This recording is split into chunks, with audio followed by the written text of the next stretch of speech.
ચોરી અને એના ઉપર સીનાચોરી હર્ષ સંઘવીએ ગઈકાલે મારા ઘરે પોલીસ મોકલી, મારા પરિવાર સાથે ગેરવર્તન કર્યું અને એ વાતનો મેં ભાંડો ફોડ્યો જગ જાહેર. તો સાંજ સુધીમાં એક બનાવટી AI ઓડિયો વાયરલ થઈ ગયો. અરે વાહ, તમને બધી ખબર પડી જાય છે.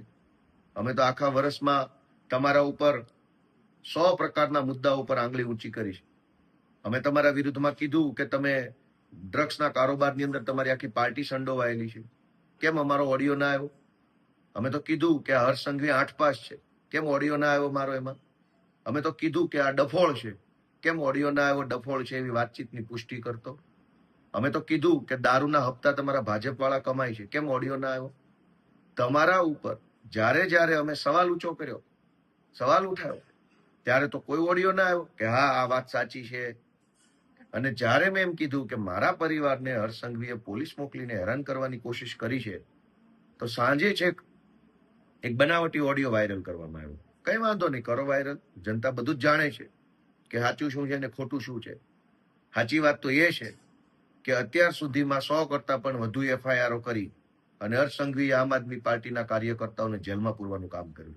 પણ કઈ વાંધો નહીં, અમે કોઈ તમારાથી ડરતા નથી કે અમે કોઈ તમારાથી કઈ ભાગી જવાના નથી. તમારે અમારી ધરપકડ કરવી હોય તો આ ખુલ્લેઆમ જ ફરીએ છીએ, જ્યારે કરવી હોય ત્યારે કરી શકો છો.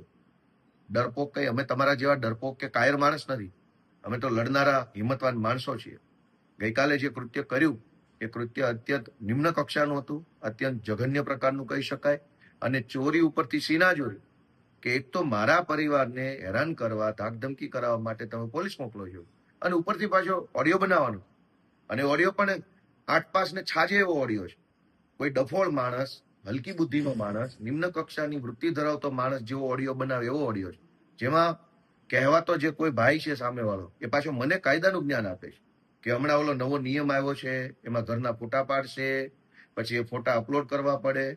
અરે ભાઈ 8 પાસ, આવું જ્ઞાન મને કોને આપવાની જરૂર છે?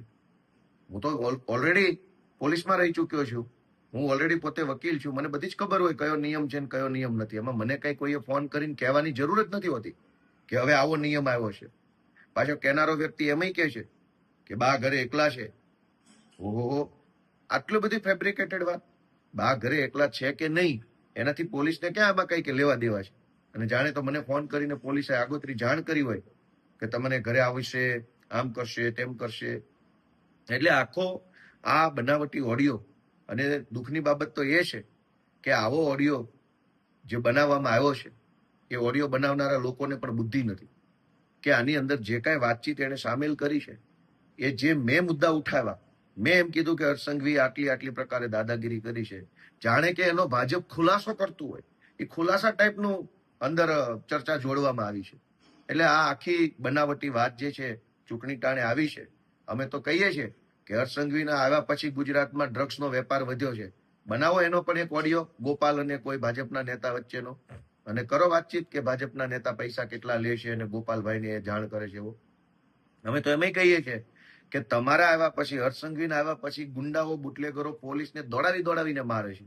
પાટણમાં માર માર્યો, અમદાવાદમાં માર માર્યો, રાજકોટમાં, અમદાવાદમાં, વટવા સાઈડે પોલીસની ગાડીઓ પર તલવારો મારી હતી. પોલીસને ગુંડાઓ મારી લેવામાં સહેજે શરમાતા નથી સંઘવીના આવ્યા પછી. તો એનો એક ઓડિયો બનાવો ગોપાલ અને કોઈ SP IPS વચ્ચેનો કે અમને બહુ મારે છે ગોપાલભાઈ, આ સંઘવી આવ્યા પછી બહુ મારે છે અમને. તમારી ઉપર 100 સવાલ ઉઠાવ્યા છે, ત્યારે તમને ઓડિયો બનાવવાનું ના સૂઝ્યું. અને જ્યારે મેં એમ કીધું કે મારા પરિવારને હર્ષ સંઘવીએ ગાળો દેવડાવી, મારા પરિવાર ઉપર ધાકધમકી કરવાની કોશિશ કરી, ત્યાં તો ઓડિયો બનાવ્યો. અને કેટલાક હર્ષ સંઘવીની ટોળકીના સભ્યો દ્વારા સનસનીખેજ ભર્યા સમાચારની જેમ પ્રસારિત કરવામાં. ભાઈ કોઈ સનસનીખેજ નથી. સનસની તો 2027માં સનસનીખેજ ભર્યા સમાચાર આવવાના છે. બ્રેકિંગ ન્યૂઝ 27માં આવવાના છે. સંઘવી જેલમાં જાય છે ને આમ આદમી પાર્ટીની સરકાર આવે છે. જય જય ગરવી ગુજરાત.